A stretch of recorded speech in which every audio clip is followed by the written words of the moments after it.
Session court से मुस्लिम dignity की ज़मानत कबूल हुई।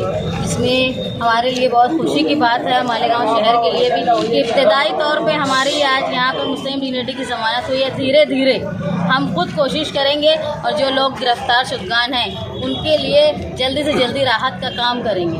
वक्ती तौर पर सबको तकलीफ़ हुई, लेकिन मैंने आपको एक मीटिंग में, हमारी पार्टी की मीटिंग में कहा था कि इंशाल्लाह शुरुआत जो है वो हमसे ही होगी, क्योंकि जब तीन पिटीशन रिजेक्ट हुई उस वक्त ये दांव खेलना था कि चाहे कितनी भी देर हो, हम चाहते तो जल्दी से रिजेक्ट करके हाई कोर्ट चले जाते। लेकिन हम लोगों ने ये बात खान साहब ने, अजीम खान साहब ने ये बोली थी कि हम एक एक पेज पढ़ेंगे चार्जशीट का और जज को ये समझाएंगे कि इसमें क्या सच्चाई है, पुलिस किस तरह मिसगाइड कर रही है, जिसकी वजह से बेगुनाह लोग जेल में। हमारे लिए खुशी की बात ये है कि शुरुआत जनता दल के सेक्रेटरी की तरफ से हुई है और इंशाअल्लाह वो जब मालेगांव आएंगे कब्रस्तान में हाज़िरी देने के बाद से हमारी सियासी एक्टिविटी शुरू हो जाएगी। लेकिन पहला काम हमारा जो लोग जेल में हैं उनके लिए राह हमवार करना है। अच्छे कांटेक्ट में आए, मेरे यहाँ आने से पहले ही सबके फ़ोन शायद मुझसे पहले उन लोगों को खबर लग गई थी, क्योंकि वो लोग यहाँ आए हुए थे। और हम उनको वादा करते हैं कि जिस तरह मुकाबला करके हमने यहाँ पर कोशिश की और अल्लाह के करम से हमको कामयाबी मिली, उन लोगों के लिए भी जल्द अज जल्द कोशिश करेंगे।